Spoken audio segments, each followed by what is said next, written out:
mute, and we'd ask that you remain on mute until the Q&A portion of the conference. You're more than welcome to turn off or keep your video on. The Zoom video will not be part of the live stream, only Zoom audio. The live stream is on about a 1-minute delay. That should not affect your experience on today's call. If you do have the live stream open, please have it on mute for the best experience. If you do have questions before the Q&A portion of the event, please submit them to me through the chat function on your Zoom window. The press conference will be filmed at 1080p resolution with a broadcast camera.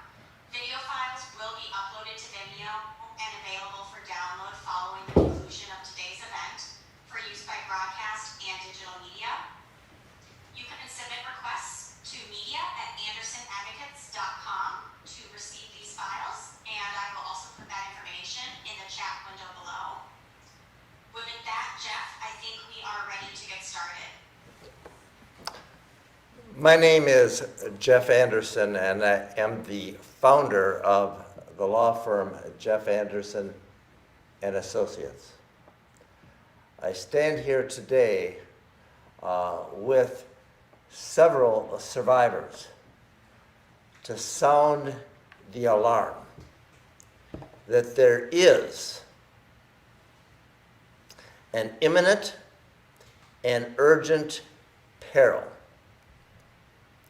And the imminent and urgent peril that exists that we need to call out and call to action is that serial priest predator Daniel McCormack may soon be released from prison. And we are here today standing with several courageous survivors of McCormack to urge the Attorney General to appeal the court's decision giving him a chance to be released from prison.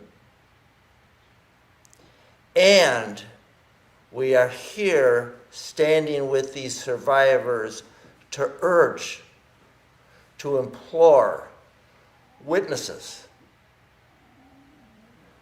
other victims of this serial predator and their families, and to urge whistleblowers of this serial predator to come forward, to call police and law enforcement.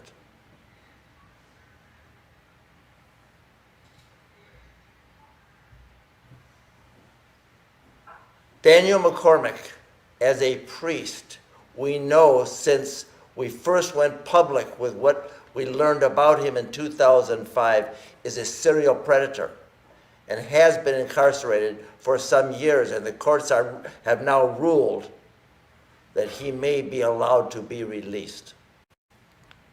We also know that he not only has violated, using his trust, dozens, if not hundreds of kids, that he has for a fact violated at least over 100 kids so far that we know about. And if released from prison, how many more would he thus have access to? So we stand with these courageous survivors today to sound the alarm and to call to action. And after we hear from them about what needs to be done, we'll be urging the Attorney General to file the appeal, and then we'll talk about what we intend to do, armed with the courage of these survivors, to prevent this serial predator from accessing other kids, because we do know that he's already sentenced scores, if not hundreds of kids to a lifetime of suffering.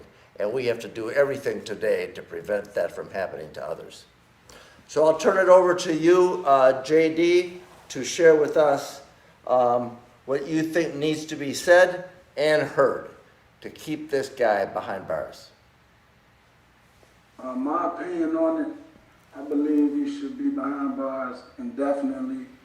You know, I don't even see why we have to do this to get him to stay behind bars. You know, there shouldn't be no questions asked behind his actions. You know, the things that I had incurred during my time with him, you know, it was, you know, unspeakable, unheard of, you know, and it shouldn't happen. Being, you know, a guy that's here to, you know, uplift us, give us hope, you know, and put us in the right direction. So for him to have such a high lead, a high role model, and for him to do the total opposite, and you know, things that is really inhumane to do to young kids, it's unspeakable. So I'm on here to just say that, you know, of course he definitely, it shouldn't be no questions asked about the time. It shouldn't even be a appeal being put up on his behalf because of his actions. You know, we all stand behind our actions, and we all should have to deal with the consequences with it. So, and I urge that the judges, every party that's involved, to not tread lightly with this, because it can get worse, and it can be, as Jeff stated, it's the hundreds, it could be thousands. So that's my piece on it. And JD, you're so right. It never should have happened, and it never should have been allowed to happen for a decade and a half to yourself and so many kids. Thank you for that voice and that call to action. And it can't be allowed, and it's all of our responsibility, not just the courage of these survivors, to make sure it doesn't happen to others. Thank you, JD. I'm going to turn it over to you, T, and tell us what you think people need to know and hear from your lips to their ears. Yeah, like, what people need to know, like, he shouldn't have been around us anyway, you know? Like, they had a whole safe program, you know, we go in there, you know, to try to, you know, see things, and, you know, he shouldn't have been, like, leading us, you know? Like, that type of stuff, it make you question your own faith. It make you don't really want to go to church like that, because starting off, you know, that's how, you know, I was young. Like, I was in, like, 2nd, 3rd grade, you know? Like, that was the first, like, church I started going to, you know? It's just crazy, you know. And T and JD are one of scores of kids and adults with whom we have been working for years to prevent this from happening to others and help them in their recovery. But the reality is the scores of kids have already been sentenced to a life of suffering.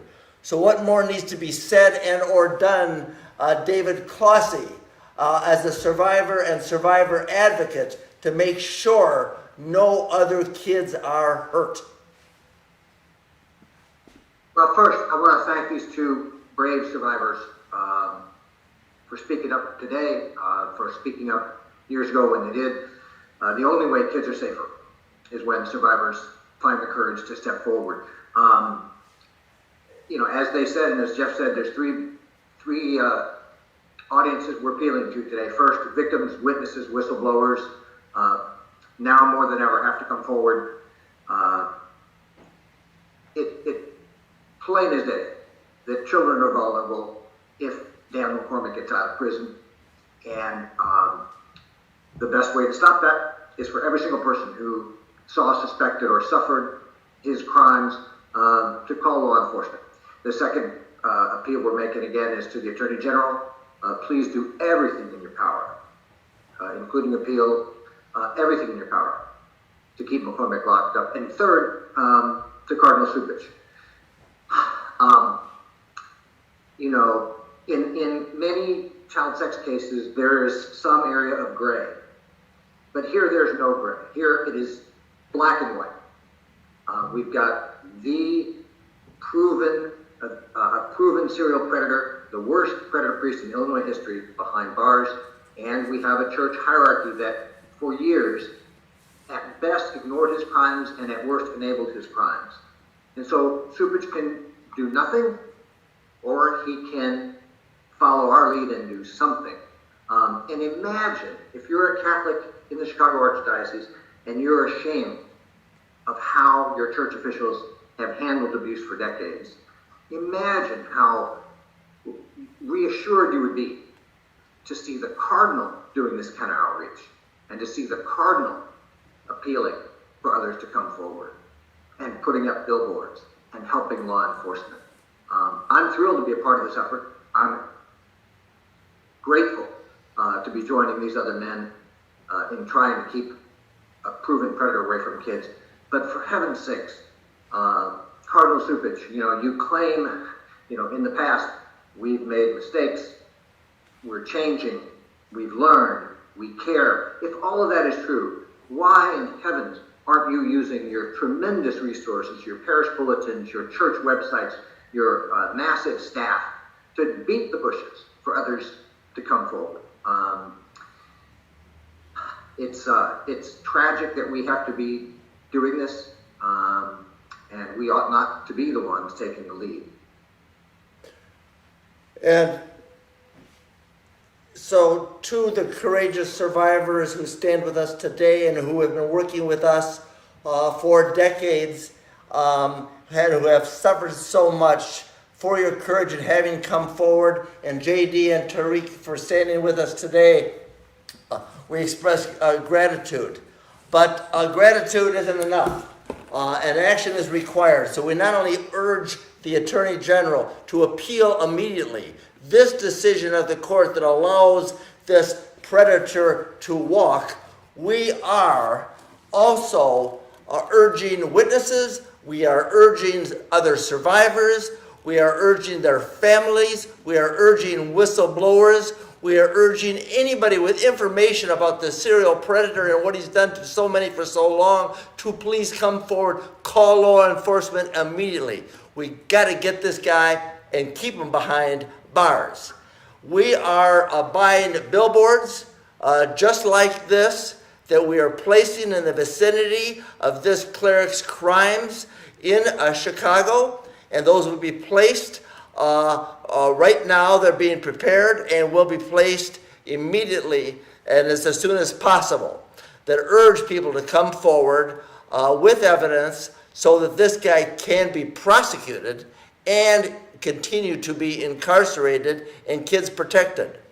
We're also buying space in the media, Chicago Sun-Times and others, to sound the alarm and the alert, urging those possessed of knowledge and the evidence to keep these kids safe, and this predator priest who roamed the streets and the churches and the schools for decades, causing a lifetime of suffering for countless survivors with whom we work and continue to work to do what we can to help them, but most importantly, protect others. The time is now, the peril is real, and gratitude to all the victims. It's time for action, and action means everybody needs to take responsibility for keeping this serial predator behind bars for the rest of his life, for having imposed a lifetime of suffering on so many kids for so long. Thank you to all the survivors for your courage and your ability to also keep private. When you make the call to law enforcement, you are protected and your privacy is protected. And anybody that knows anything about this or who has been harmed by this serial predator needs to know that your privacy can and is protected the same way these courageous survivors with whom we work and have been working will be and is protected. Thank you all. The time is now. Jeff, if I could say just one other thing, McCormack is in his 50s. There is no magic age at which child molesters suddenly are cured, but he's got potentially decades, and we'll have decades of access to kids if he gets free. And many, many times, we in SNAP, and I'm sure lawyers who represent victims are asked, well, why did they wait so long to come forward? Well, one reason is because many victims believe that our pain won't be taken seriously and nothing will be done. So I can say with great confidence and great fear that if McCormack walks free, there will be many victims in Chicago of other predators who are thinking, see, that's why I won't stick my neck out. Because ultimately, the predators always win. They always get the benefit of the doubt, and nothing ever changes. So to those in law enforcement who beg victims to come forward, I would say, sure, but you in law enforcement have to do your part and make sure that when we do come forward, all efforts will be taken to make sure that justice is done and kids are safe. I want to echo that. I am really scared for the kids. This guy, this predator priest meets the profile of so many offenders we've seen before that we know statistically, and all the research shows has victimized not dozens, but we know it's dozens. We know it to be hundreds, and how many hundreds of kids he actually has or could actually harm in the future is really scary. I'll take questions.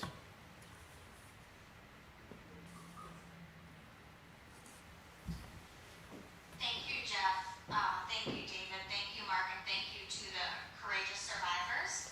So now we're going to start with some questions that are in the chat box, and then I will open up the phone lines for anyone that would like to go off mute and ask questions. So our first question is, McCormack has been in custody since 2007.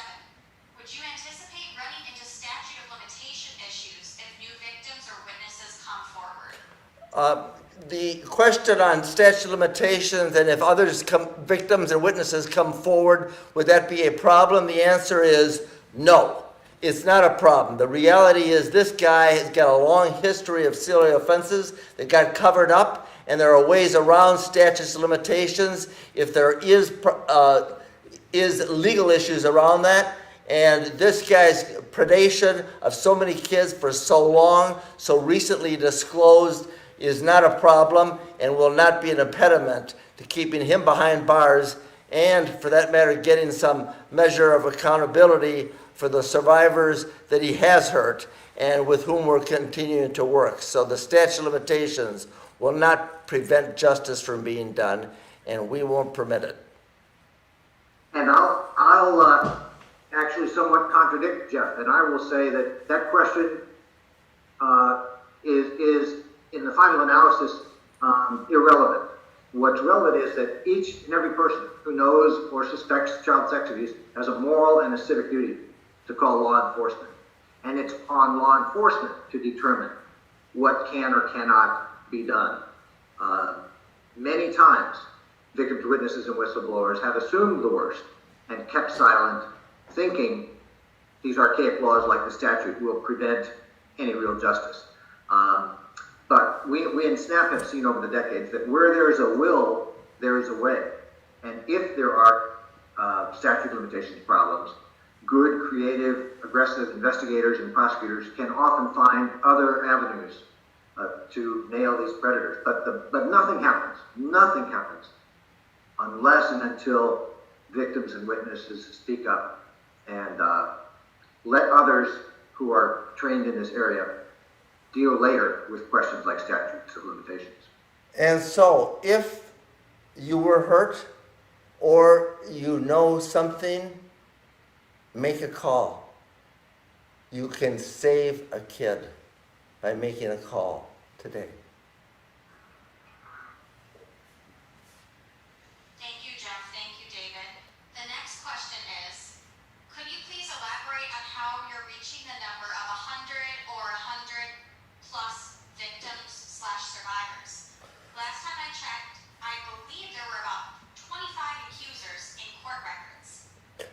The question is, how do we know that there are hundreds that this guy had access to and or violated? We know because for decades we've been working in this space and serial offenders have been profiled that he meets the profile of a serial predator who we already know and have interviewed and or worked with dozens of kids who he violated and with whom we still work. So we already have identified over 100 victims in our own investigation and the investigation that got turned over to the police that led to his initial incarceration. We already know there's already 100, even though only 25 suits have been brought. The reality is, for every one victim of an offender like this, there are 10 or more for every one, so we're already in multiples of 100 when it comes to the peril that is both past and present. The assumption, by the way, among many people is that once the logjam is broken and the first 1 or 2 or 3 victims of a predator come forward, then dozens will follow. In fact, in our experience, it's oftentimes just the reverse. There are dozens of people who think, I should speak up, I should try to stop him. And when a few step forward and succeed, as these brave McCormack victims have, then all the rest breathe a huge sigh of relief and go about their business and just focus on recovering from the horror themselves rather than seeking justice.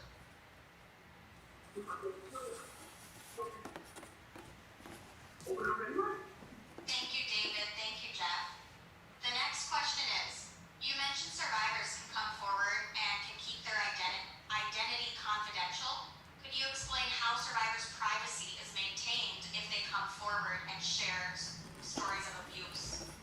Survivors' privacy can be protected by all components of the legal system and is protected.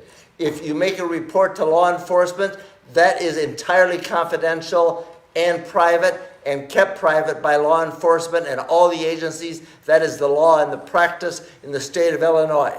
That we know. We also know that any survivor that comes to us and calls us is private and confidential and works with us is entirely private and confidential and can take action and do something as a Jane Doe and in this case as a John Doe and remain private throughout the entire process. So victims' privacy comes first and further protection of the victims comes second and in the final analysis, protection of other kids in the future is always of utmost importance. But privacy is protected. Survivors' names and identities are protected by the law and by us working in the law and by law enforcement.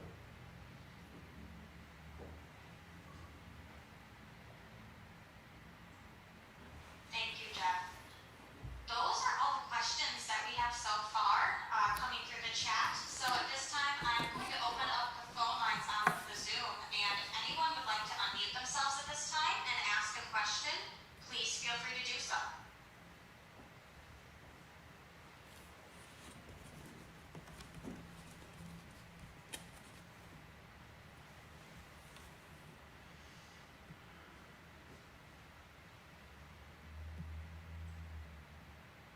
All right. It looks like those are our questions for today. Thank you to the survivors and your courage. Make the call. Witnesses, families, whistleblowers, anybody with knowledge or who has been harmed, make the call. Let's keep him where he belongs, behind bars, for his life. Thank you. Thank you all very much. Right. Thank